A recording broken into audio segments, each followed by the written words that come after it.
Mira froze, instinctively scanning the edge of the park. Among the tangled undergrowth, a small shadow twitched. Her breath hitched as she caught sight of it, a wild rabbit, its fur matted with dirt, eyes wide with terror, trembling uncontrollably. And then, without warning, it collapsed onto the cold ground. People passed by, immersed in their own worlds. A man jogging barely glanced, earbuds in, his phone screen glowing.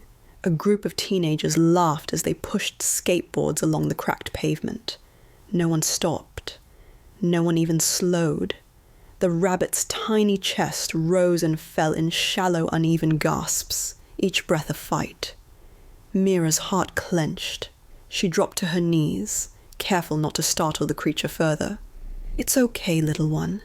I won't hurt you," she whispered, her voice soft but steady. Her hands hovered over the rabbit. Unsure at first, trembling slightly from the cold, and perhaps from the intensity of the moment, every instinct screamed at her to act. A harsh laugh cut through the air. "Why bother? It's just a rabbit," a man sneered as he walked past, glancing over his shoulder, smirk playing on his lips. Mira gritted her teeth, but she did not answer. She could feel the tiny heartbeat under her fingers, frantic, fragile, a drum against the silence of indifference. Minutes passed like hours.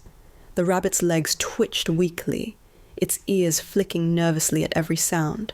Mira scanned the surrounding park. There was no den nearby, no mother in sight. Her mind raced.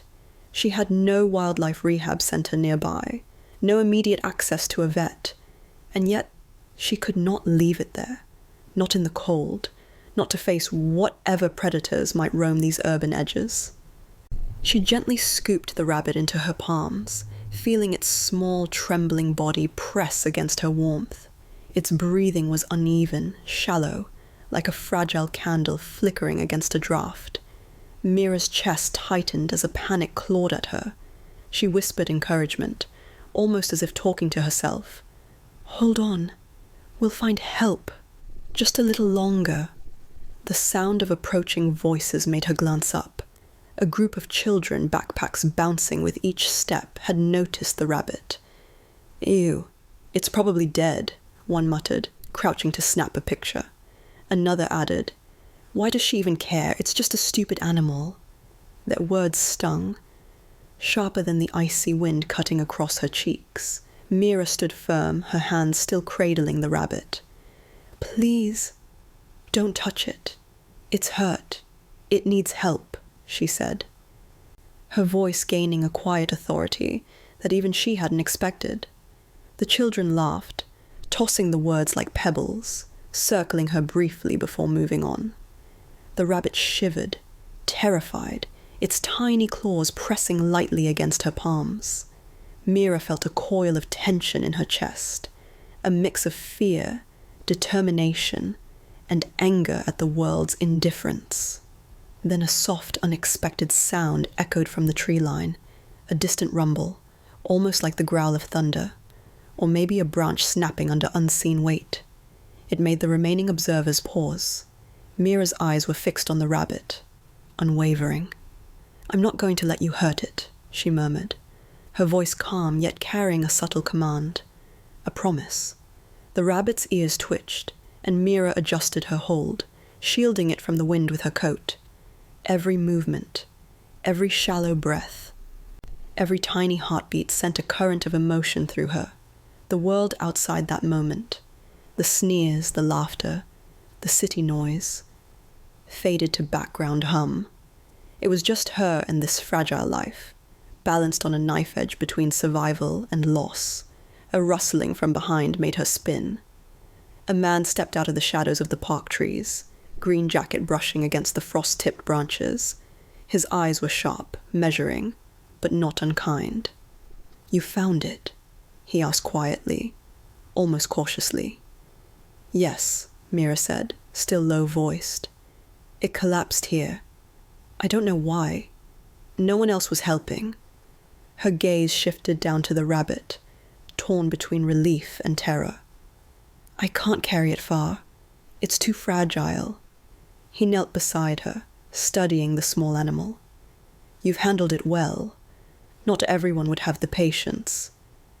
Or the courage. His tone was even, neither mocking nor condescending, but heavy with weight, as if he recognized something in her, a skill, a temperament, a resolve most overlooked. Mira blinked, uncertain. You help animals? He shook his head slowly. I guide them to safety. Sometimes people need guidance too. Sometimes someone simply needs to show them how to care. He paused, eyes tracing the careful way she held the rabbit. You're careful, calm. You know fear. You respect it. A shiver ran down her spine, not from cold this time, but from realization. Fear, yes, but not just hers. This was the rabbit's fear, and for the first time, someone else recognized it too. The wind picked up again, rattling the skeletal branches overhead. The rabbit twitched, panic sparking in its tiny chest. Mira's instincts screamed. Act, move, survive. She looked at the man. I can't carry it far, she admitted. But maybe, you know someone? Someone trained? He nodded, as if expecting her words. I do. But first, he looked around, lowering his voice. We need to get it somewhere safe, quickly. Mira tightened her hold, feeling the weight of responsibility settle over her. The clouds above darkened.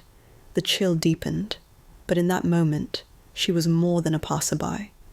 She was a guardian. Every step she took toward the park exit, every careful breath she drew, was guided by the single, urgent mission. Keep this tiny life alive.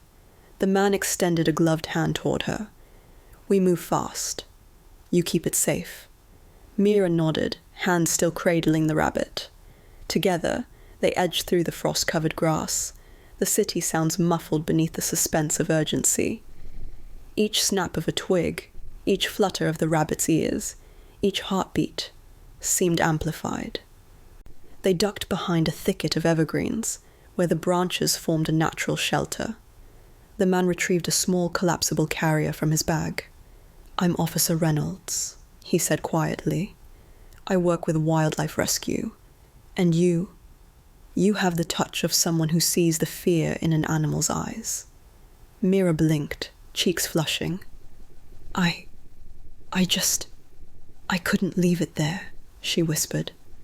The rabbit pressed close to her, fragile, shivering, alive. Reynolds nodded. Most people wouldn't. That's why I'm here. You have instincts, and instincts like that, they save lives. Carefully, Mira placed the rabbit into the carrier, protecting it from the wind, its tiny body trembling but safe. She stepped back, heart racing, every nerve on edge. A sudden gust rattled the branches and scattered dry leaves across the clearing. Mira held her breath. The world outside felt distant, irrelevant, as if time itself had slowed. Reynolds glanced at her. It's alive, and because of you, it will stay that way. For now. Mira exhaled slowly, a mix of relief and tension washing over her. She had taken the first step, but the story, she knew, was far from over. Mira followed Officer Reynolds through the narrow path, her breath coming in short, visible bursts in the frosty air. The rabbit's tiny body pressed against her chest, each rapid heartbeat echoing in her ears. The park had grown eerily quiet. No laughter, no footsteps, just the distant whisper of the wind moving through skeletal trees. Even the city seemed to hold its breath. Reynolds led her to a small concealed clearing where the branches of evergreens formed a natural canopy. This will do for now, he said, kneeling carefully. I've got a carrier here, and it's equipped for delicate wildlife. We need to stabilize it before the vet arrives. Mira gently transferred the rabbit into the carrier, wrapping it in a soft towel. Its chest rose and fell unevenly, but she could feel the subtle strength returning as warmth seeped into its tiny body. Her hands lingered for a moment, reluctant to let go, as if the simple act of holding it had tied a thread between her heart and this fragile life. "You did the right thing," Reynolds said, voice calm but firm. "Most people walk past. They don't see what's happening right in front of them. You saw it, and you acted." Mira swallowed, feeling a mixture of pride and disbelief. "I just couldn't leave it," she whispered. "It was alone, scared." Her words trailed off, caught between emotion and exhaustion. Reynolds smiled faintly, but there was an intensity in his eyes. "There's more to that than just compassion. You have patience, observation, and courage. That combination saves lives." Suddenly, a soft rumble in the distance. Then the unmistakable sound of an engine approaching. Mira looked up, hope flickering. A wildlife rescue van emerged from the winding road, headlights piercing the muted morning light. The door opened, and a veterinarian stepped out, gloves on, eyes sharp but gentle. "We were alerted. Is it stable?" she asked urgently. "It's alive thanks to her," Reynolds said, gesturing toward Mira. "She found it first and kept it safe." The vet approached, crouching beside the carrier. She gently lifted the rabbit, checking its fragile frame, examining its tiny legs, and feeling for a pulse. "It's critical, but stable," she murmured. "If it weren't for her quick thinking, I don't want to imagine the outcome." Mira's chest tightened, tears welling up. Relief, pride, and a strange, quiet awe washed over her. She had just been a passerby, a stranger in the park. But in those tense minutes, she had become a guardian, a lifeline for a tiny, helpless creature. The vet looked at her, then at Reynolds, and nodded. "You did exactly what it needed. That's the difference between life and death." Mira exhaled, allowing herself to finally feel the weight of what had just happened. The city's noise slowly returned around them, the distant honk of cars, the hum of early commuters. But inside the small clearing, time had felt suspended, held together by courage and care. Reynolds placed a hand on her shoulder. "Most people ignore the small things," he said quietly. "You didn't. That's why the world needs people like you." A golden shaft of sunlight broke through the clouds above, illuminating the small carrier and the rabbit within. Mira felt a warmth fill her chest, a quiet affirmation that even a single act of kindness could ripple far beyond expectation. The vet carefully placed the rabbit into the rescue unit, preparing it for the journey to a rehabilitation center. Mira watched, heart swelling, as the tiny life she had saved would now have a real chance at survival. She realized then that courage wasn't always about grand gestures. It was about bending down, noticing, and acting when no one else would. As the van drove away, Mira whispered softly to the clearing, "You're safe now." The wind rustled the trees, almost like a reply. A soft acknowledgement that her presence had mattered. And somewhere, under the warm blankets of a rescue carrier, a wild rabbit, once collapsed, frightened and alone, took a steady rhythmic breath, alive because someone had chosen to care. Mira walked back through the park, the sunlight now brushing her face. The city moved around her, people rushing, oblivious, but she carried with her a quiet certainty. The smallest act of compassion, in the hands of someone brave enough to notice, could truly change a life.